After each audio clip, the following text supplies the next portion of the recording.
గత 14-19 నుంచి మేము కార్యక్రమం చేపట్టడం జరిగింది. ఆ రోజున సెంట్రల్ డివైడర్లు అన్నీ కూడా ఏర్పాటు చేసి డివైడర్ గ్రీనరీ కానీ ఇవన్నీ ఏర్పాటు చేయడం జరిగింది.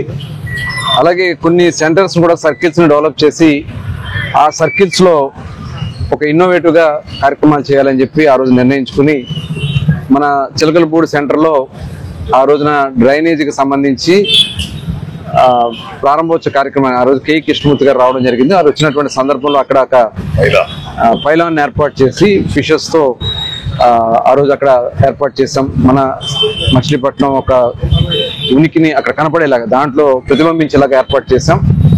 అట్లాగే ఇక్కడ కూడా ఆ రోజున ఈ వాటర్ ఫౌంటైన్ని తీసుకొచ్చి పెట్టడం జరిగింది. దాదాపు అన్ని ఫిట్టింగ్స్ కూడా అయినాయి. ఈలోపు గవర్నమెంట్ మారడం 5 సంవత్సరాలు పూర్తిగా దాన్ని వదిలేశారు. మళ్ళీ తిరిగి ఎందుకంటే ఆ రోజున 5 లక్షల రూపాయలతో అదంతా ఏర్పాటు చేసాం, వాటర్ కానీ అన్ని ఏర్పాటు చేసాం. ఇప్పుడు దానికి లైటింగ్ కానీ హైమాక్స్ లైట్స్ కానీ అన్ని కూడా ఏర్పాటు చేసి దగ్గర 8 లక్షల రూపాయలతో కిందంతా కూడా బేస్ కూడా అంతా ఫ్లవర్స్ పెట్టించి పంప్స్ అన్ని కూడా కొత్త పంపులు వేసి మళ్ళీ రీస్టార్ట్ చేయడం జరిగింది.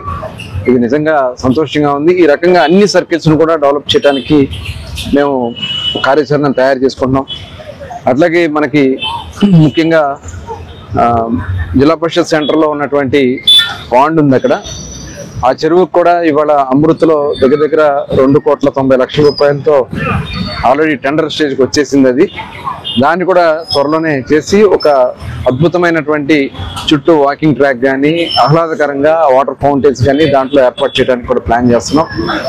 అలాగే ఇంకా ఎక్కడైతే మనం గ్రీనరీకి మేము ఎక్కువ ప్లాన్ చేస్తున్నాం. దాన్ని మోడల్గా ఈరోజు ఫోర్ట్ రోడ్ తీసుకోవడం కూడా జరిగింది.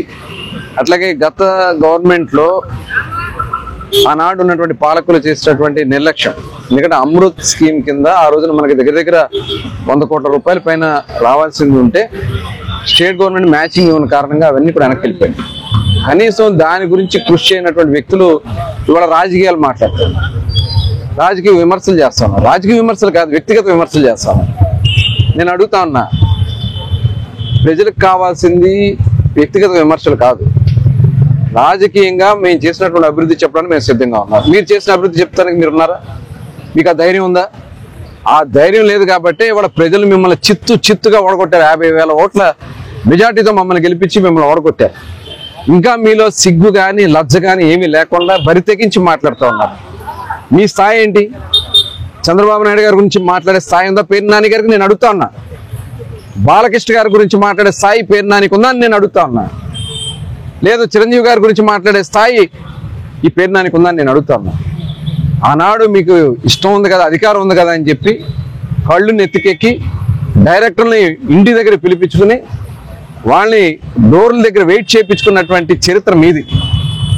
ఇవాళ ఆ నాయకుల్ని, ఆ సినిమా హీరోల్ని గౌరవించి వాళ్ళకు ఒక సుముచిత స్థానం కల్పించి సినిమా ఇండస్ట్రీని నిలబెట్టాలని తపన పడుతున్నటువంటి వ్యక్తి నారా చంద్రబాబు నాయుడు గారు.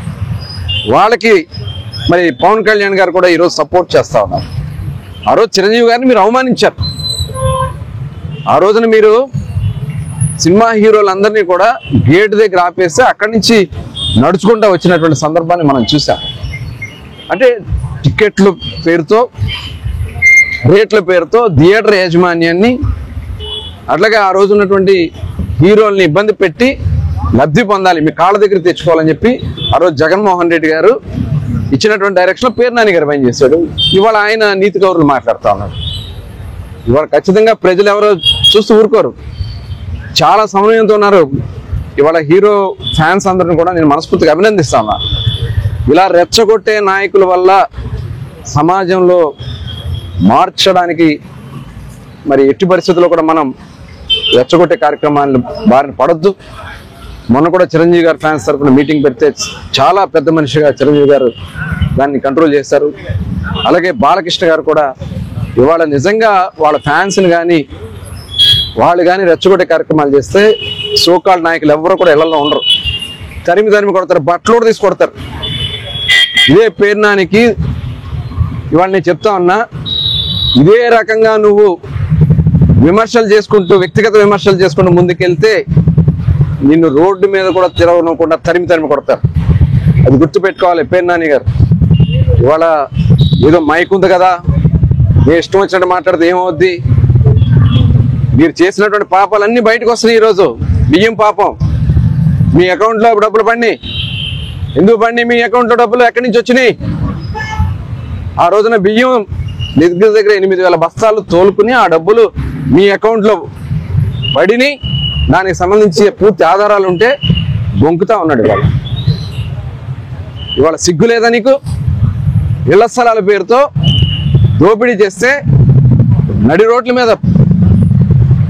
మీద కూడా ఫీల్డ్ మ్యాప్, స్ట్రీట్ ఫీల్డ్ అని చెప్పి, ఎస్ఎఫ్ఎల్ అని చెప్పి వాటికి పట్టాలు ఇచ్చి నీ కొడుకుని అందరం ఎక్కించుకోవాలని ప్రయత్నం చేస్తావు. ఇవాళ దాని మీద మళ్ళీ బెయిల్ కోసం పరిగెడతావు.